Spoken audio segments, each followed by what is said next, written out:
So right there at void, same word, and without form. So right there, same phrase. And Jeremiah 24 and 23, and the book of Joel, I told you Joel was going to come up again, shares a vision of the day of the Lord. Both books use imagery to describe the coming day of the Lord, the time of God's judgment and salvation. So in Jeremiah 23, it describes a scene of devastation and chaos, similar to when the earth looked that way in the beginning. And in a statement, I looked at the earth and it was formless and empty, and at the heavens, and their light was gone. This highlights the severity of God's judgment on Judah because of their disobedience. They saw what happened when the Israelites, their kingdom was taken. They saw everything that was happening, and yet and still they continued to be disobedient. And then they went into exile also, and their temple was destroyed. And after even being warned several times. So then we go to Joel, and it refers to the day of the Lord several times, describing the locust invasion, like we talked about, which serves as a warning for the future. Like we said, it's physical, then spiritual, but also physical future, where it mentioned details similar to Revelations.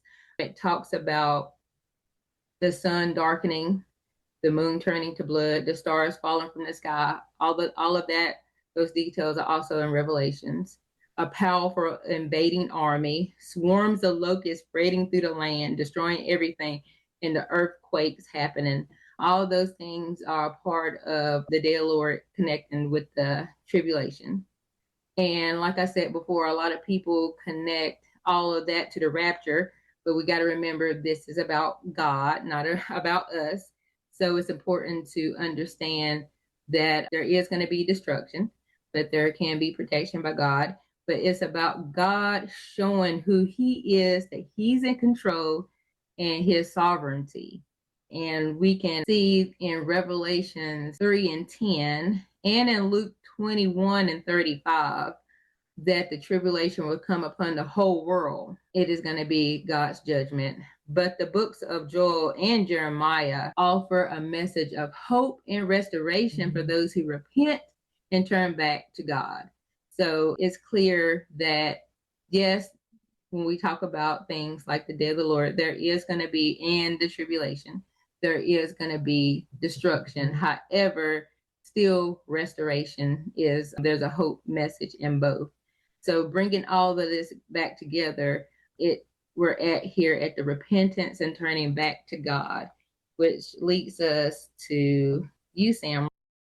That comparison, or let's say process of the locusts first and then the honey afterwards, is certainly part of the overall plan that God has. He lets man get into his own trouble, and this trouble can get worse, and hopefully all peoples will begin to think about it. And that's part of the self-reproach, part of the realization that we, with our human natural wisdom, we cannot solve these problems. We think we can, and that's why God's giving us time, actually. God's allowing us time so that we can use all of our wisdom, all of our human ingenuity, all of our human science, all of our human genius to figure out solutions.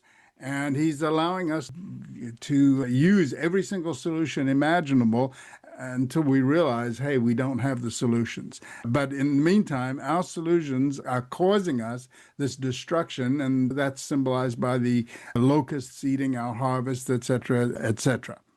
So once we begin to realize that we have this sin, once we begin to confess our sin, looking to God, then that is the beginning of the process of repentance, which is the continuation of the process of being called, of believing. Then there's the repentance, the confessing of sin, and at that point alone do we come to baptism. Uncover the mystery of Adam and Eve's nakedness. Unravel the ambiguous connection between the Hebrew term for naked and the serpent's subtlety. Join us for this free mini-course and gain a profound new perspective on Biblical Hebrew. TheExplanation.com/naked